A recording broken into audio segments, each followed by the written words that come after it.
I hope that you had a wonderful Valentine's Day, Single Awareness Day, day of love and joyful introspection. It is I, the Adrenalized artist. She is back.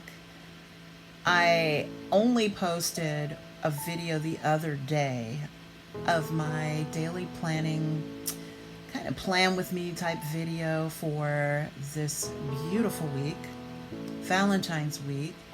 And it dawned on me that I had not posted a video this year yet until that one. Happy 2024. I know it's late. She stepped off in here late. She's got her church finger up saying, "Excuse me, let me tip on in. The service started late. I'm sorry." Set the alarm, but I kept hitting snooze. So I meant to do a video as the calendar year changed, but just a lot was happening. And by a lot, I mean within my heart, mind, soul, body, all of those things. And, you know, as the children say, life be lifing. Um, and I don't mean just children, young adults, anybody younger and with much more going on than me in the way of being, with the times. So I watched the footage that I have for Valentine's Day and just kind of did a vlog style, but I wanted to interject to kind of do a little bit of a take on what's going on and just say a few things. This whole video is a reflection of my life alone as an aging single person and how my days go, how I spend most holidays, and in particular, Valentine's Day, a day that's supposed to be for lovers, but it's kind of like, it's a day for lovers. What about self-love? Because if you don't have anyone in your life, does that mean that you're just canceled and you don't get to participate? I don't believe in that. I believe that you can participate in the day by honoring yourself, honoring whoever it is that you have in your life, family members, friends, colleagues, co-workers, anyone that you have. And, show them that you love and appreciate them. Show yourself that you love and appreciate yourself. Spend a moment with your higher power and just, thank your higher power for your presence here on this earth and for what's to come. So this is some of what I've been doing. And I used to dread Valentine's Day. I seriously used to wear black and just be like, woe is me. I have no one. I used to dwell on it. Like I was chanting it almost like a mantra. I have no one. This is not my day. I don't get to do anything. Along the way, some things happen. So this is going to sound ridiculous, but I think because of the repetition in the numbers, this is why I remember this. So on 2/12/2012, one of my friends and I had a chance of a lifetime event in our lives. We got to see one of our favorite performers live for the very first time for either of us. And it's not to promote him, okay? This is just, we are just fans of his. So we got to see Lenny Kravitz live and in the front row. And something about that experience changed my life for the rest of my life. It was close to Valentine's Day. Again, it was the 12th. We had just lost Whitney Houston, by we, I mean the world, the day before. And so all of us, anyone that I recall being there on that row, we were all in our feelings about it. We were talking about, her music, her legacy, some of the things that we publicly saw go on in her life, all of that kind of thing. And when the music started, it was just like a switch. It was just something that we just all needed. Raphael Sadiq opened for him. I had never seen him live before either. And I was just like blown away by him and his band. And then, Lenny came out. Just his energy and just the energy of the whole band of Craig. Gail was on bass at the time. I believe the guy's name's Franklin was on the drums. Just everything about that experience just transformed me. I danced the whole time I was told. I remember but don't remember. And that was kind of the beginning for me of going, you know what? I need to honor and celebrate love every day of my life. Even if it's a bad day, you still have, the love of God. You still have the love of family. You have the love for yourself. But I had not cultivated it enough at that point. And so I decided that was something I was going to work on. And I did that. I had done kind of some pieces, vlogs and blogs and, articles, discussions with folks. I've been in groups, and all sorts of things, panels throughout my life. And I kept trying to chip away at what was going on inside of me.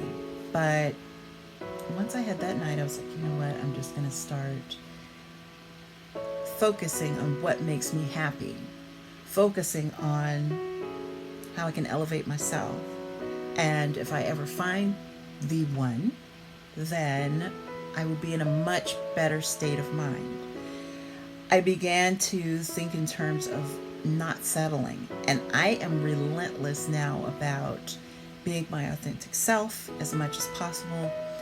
Self is an amalgamation of selves, and self is not static. It changes over time. Our likes, our dislikes, our preferences, everything about us can change. Our states of being, health, wealth, all the things.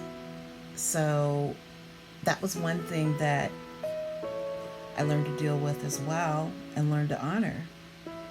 But when I looked back at this video from yesterday, I'm like, you know what? Somebody's going to think that maybe I'm materialistic. Who cares? I'm not. But I wanted to really hone in on what would make me feel even more alive than I currently felt. And that was doing art. That was working on my journal, aka my daily planner, working on the keyboard keycaps, changing those around, decorating around here. That's just what I felt like doing, and that's what brought me into higher and higher states of just thank you for this day, God. Thank you for allowing me to see another Valentine's Day. Am I partnered? No. Am I single? Yes. Am I hurt by it? No. I'm fine with it. I am like every other human. There are times that I get lonely, but I'm relatively fine with being single. I'm feeling more vital as a human being. I've had some things to kind of set me back. The biggest setback has been myself. And I thought about this one thing. Well, two things. Okay, three things.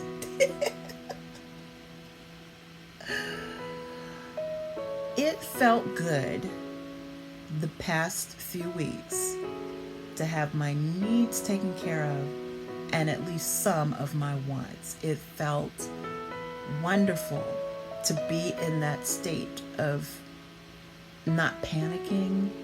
It felt wonderful to play a little bit, and play is important as we continue through life. I have this, and you'll see it later, the Mandalorian Child. I love it because it's a bobblehead. I love it because Yoda is really important to me and Star Wars in general because it brings back wonderful memories for me of my maternal grandmother because she took us to see the original Star Wars trilogies or trilogy, all three movies. And my brother was a huge Yoda fan. So now that they're gone, meaning they're not in the physical realm, they're in the spiritual realm, I honor them, and my brother in particular, with the Mandalorian child. I kind of think of my grandmother as like the Yoda figure, and I think of my brother as like the Mandalorian child figure. So yeah, that's what that's all about. That's the only time I'm explaining that. Because close people know, but anyone else in my videos at times is going to be like, what is her obsession with Yoda and Mandalorian child, Star Wars? Is she that kind of nerd? Yeah, I kind of am. But I just thought I would mention the why. The main thing is I now don't want to settle. I've come to realize and understand by reading this book by Janine Roth that I'm dysmorphic in more than one way. I knew I was dysmorphic with my body. I was diagnosed with body dysmorphia a long time ago when I was a young woman, like adult, like maybe 18, 19. And I realized as of like a year or so ago, like, wait a minute, there's financial dysmorphia and there's career dysmorphia. Oh. More recently, and this is important since it's Valentine's week, month, love month, there's love dysmorphia, relationship dysmorphia. So how you show up needs to be as clear as you possibly can get yourself. I'm not saying you can heal everything and you're going to be, this Pollyanna pie in the sky person, but need to be clear. Need to understand, oh, wait, some people see themselves this way. I happen to see myself this way. That's like my preset. So what can I do to elevate and evolve and get into a different state of mind, state of consciousness within myself? So I've been working on that. And the main thing I want to say is this. Take it from kind of an older black lady who's nobody's mama. An older, multiracial, multicultural, what the world calls black lady. I don't like to say older. I call myself seasoned. I'm seasoned. I'm a seasoned lady. A seasoned person. Look, why are we on the labels? Normally I don't label to this degree, but society, we have a tendency to label. Take it from someone who has gained a little bit, just a smidge of wisdom regarding what I'm about to say. None of us really knows what we're doing, and hindsight truly is 2020. And I'm just thankful to be alive and to really feel love, high energy, and all of that in my heart. To feel the hand of God in my life. To feel how urgent it is to take more responsibility and to be accountable to myself, for myself, and for others. So that whole stream of thought is how I spent yesterday and how I'm spending this week. I do have some reads. Hold hold on. I kept trying to mention different books, but I didn't want to, in my B-roll, go too far. So this, The Art of Loving, Eric Fromm. If you've never read a book by this philosopher, I don't even know what to say, but I plan to read this like soon. My dad gave me a fiction that you'll see later, and I love it. I was so surprised by him remembering me for Valentine's Day. I thought that was really sweet. If your predilection, your sexual preference, your compass is set to heterosexual or even anything close to that, I think it's important when you're a parent of the opposite gender within that realm. Yeah, I'm mixing terms.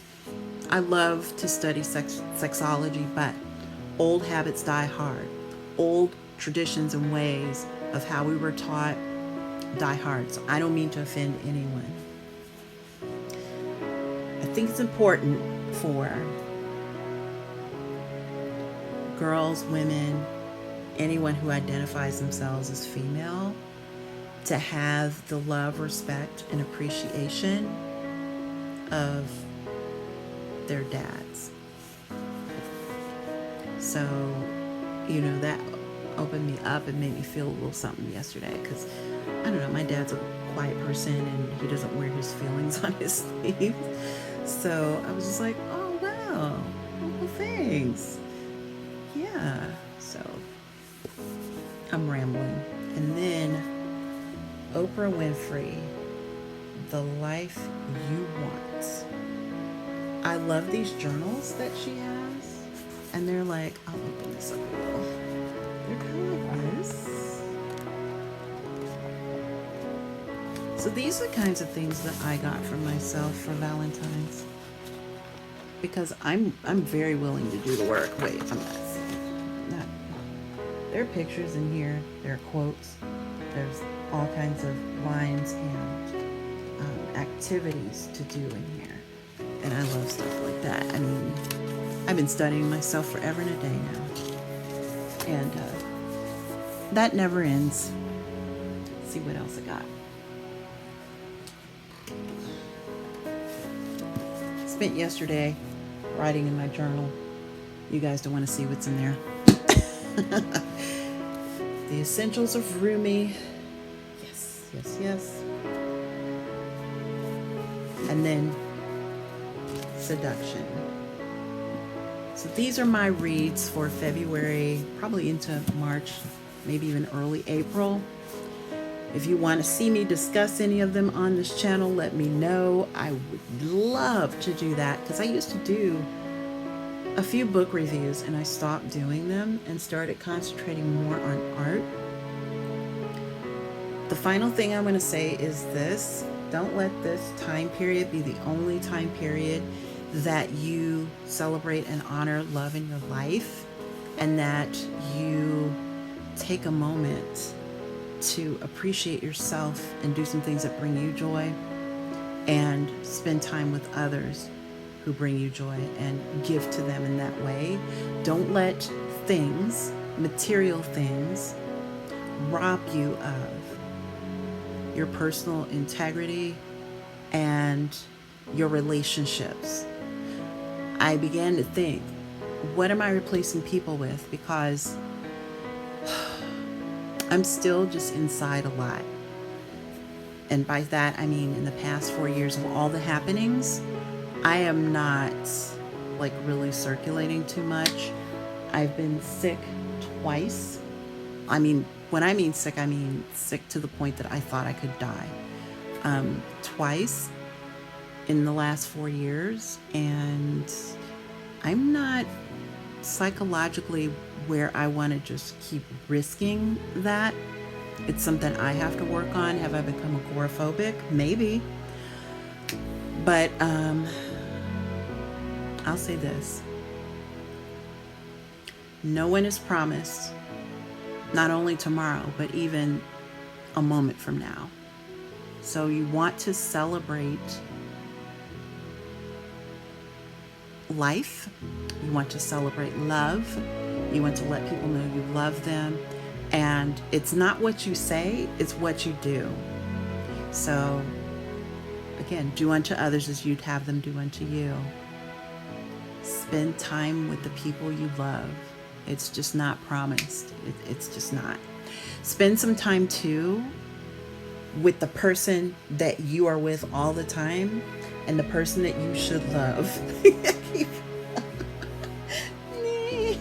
Spend time with that person. Point to yourself. Stop, point to yourself and say, I need to spend some time with me. I don't mean perusing your devices or any of that. Spend some time meditating, spend some time thinking about how you want things to be in your life and why. Why is my soul searching for this? Why? What is calling my name? If it's music, if it's art, if it's scientific discovery, if it's tinkering with a car, whatever it is that makes you feel so free, go after it. If I seem a lot more, energetic, it's because I have been taking various supplements to help with my change of life symptoms, with my perimenopausal, menopausal symptoms. And I will share what's been working for me in a different video. Today has been the first day in forever, maybe since I was young, like, I don't know, 20s, 30s, that I have felt this energetic. And I'm having a slight hot flash right now, but I've had candy, I've had sweets. And so there's a link between that and the, I guess, frequency and maybe even the intensity in which you have the flashes. Now, I don't know what causes my cold flashes. If I could figure that out, maybe I could adjust that too. But so I want to share, inform, inspire, not just through art, but in all the fields. One more thing. Today I began working on this, which I also show.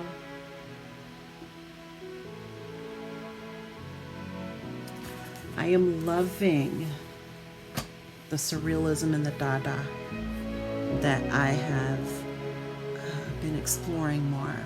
I'm loving that. I miss collage though, and that's a kind of collage, but I mean collage in which, you know, I would cut out different images and juxtapose them in different ways.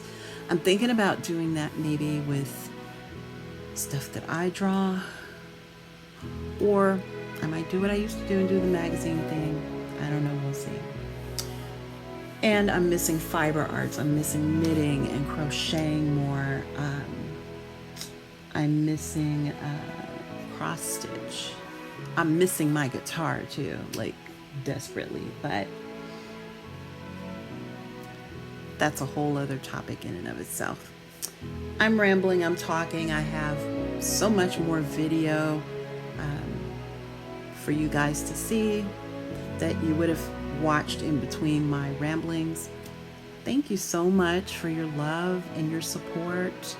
Again, happy Valentine's Day. I know it's a day after. Love and peace to you.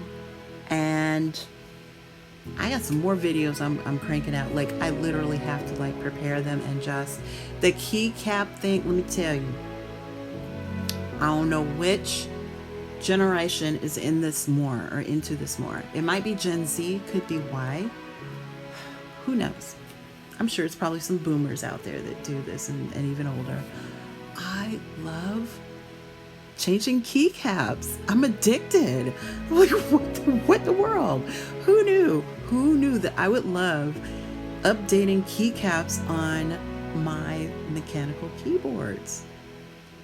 I only have 2 keyboards, and I see now how people end up acquiring several, which I don't need to do that because, for one thing, space limitations, but for another, I could be caught doing that like all night.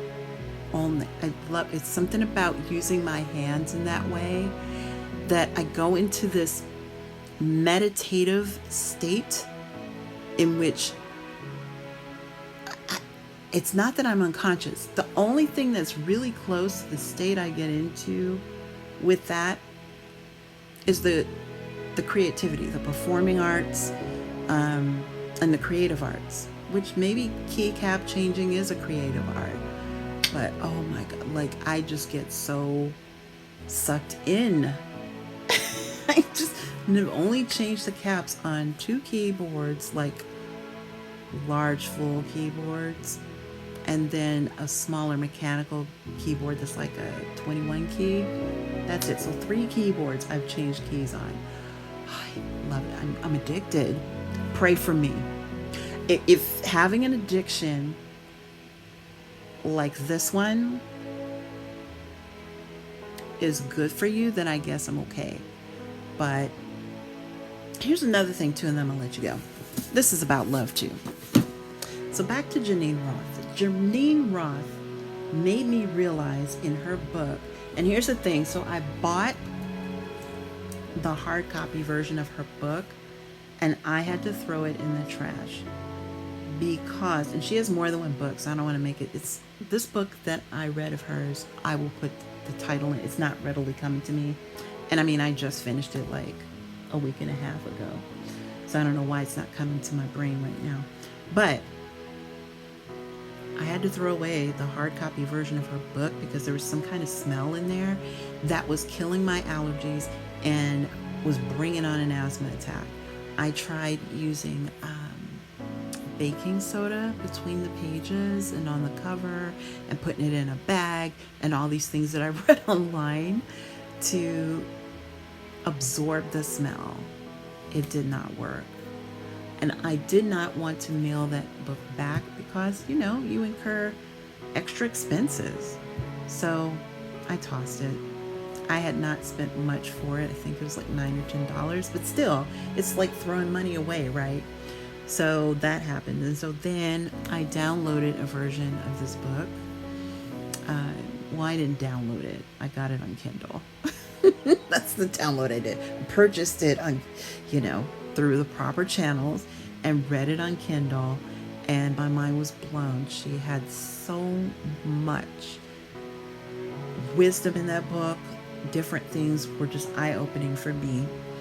One of the things that she talked about made me realize something, and I'm kind of paraphrasing her to a degree, but I'm adding a little bit to it too of my own thought. So when people compulsively spend, like she compares your relationship to food, to money, and to God, like it's all the same. And I'm like, it is all the same. Like your relationship, how you are is how you are, and you might show different facets of yourself, and you might create a persona, say at work or in a house of worship or something, but that's just like a snippet, one part of the amalgamation of yourself. Your habits, your predilections are going to shine through in every single thing that you do. We see you. We see if you are afraid, if fear is leading your life. We see if you're a shy person. We see if you are an outgoing person. We see, we see you. Having said that, I'll say this. So, the compulsions that I had with food have been the same compulsions that I've had with money, have been the same compulsions that I've had with religion at one point, have been the same compulsions with some everything. intimacy, how I approach lack, which I don't believe in some things. Really, there's no such thing as time, there's no such thing as age, and there's no such thing as lack in my awareness. But we have used these constructs, and we have been so trained in these constructs that I'm working to dissolve them in my own life.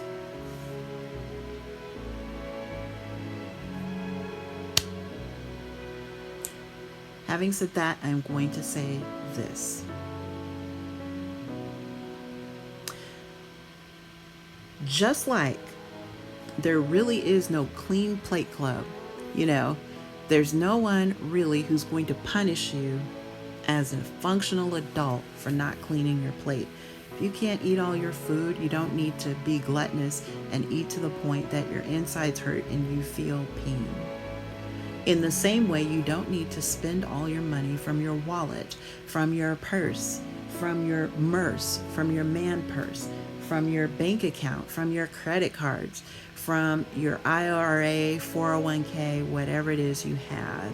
You don't need to spend to the point that you are at zero and do compulsive behavior in the area of money. There is no reward, there is no trophy if you look and you're at zero, or you're not at zero per se, but you're like, oh my God, I can't pay my bills. Now, that's not to say that people don't have legitimate struggle. Yes, that happens. You lose a job, you lose a loved one, and all of a sudden you can't work in the way that you did, or you're caretaking and you've got to reduce your hours, or your health fails. And I get, life happens, life be lifing. But to compulsively approach money, or to not be able to see what the world sees about money in the way that you're not able to see what the world sees regarding your physique, your body, your face, your hair, whatever it is that your hang up is, it's all the same. Once I read that, I received it because I'm like, yeah, I see where it's all the same. I get it. So, in the way that one of my videos freed me, I didn't even plan for it. I wasn't doing it for that. About, 4, 5, 6 years ago, something like that, I did this video in which I was walking outside and talking about my own hang-ups with my body and my perception of my body and being body dysmorphic and all of that. I had done all this therapy and all this work, and that was the one thing that freed me up in a way that nothing else had. Because once I did that video and I got the response to the video that I got from people that I don't personally know, but a couple of people that I do know responded, because I also shared it on the book over there, on the book that begins with an F. I was able to grow and change in a way that nothing else had helped me. So, my sharing of all of it, from the sexology stuff to my artistic process to money and relationships to money, I'm wanting to go higher, and I'm wanting whoever wants to go higher too. So that's the biggest Valentine's Day gift that I can give you, that will last from this Valentine's Day to the next, on to eternity. So I will close with that. I hope that you find what you need in what I've said, and I wish you peace and love. Check out my other videos that are coming, and all the videos that have gone on before. Much love to you.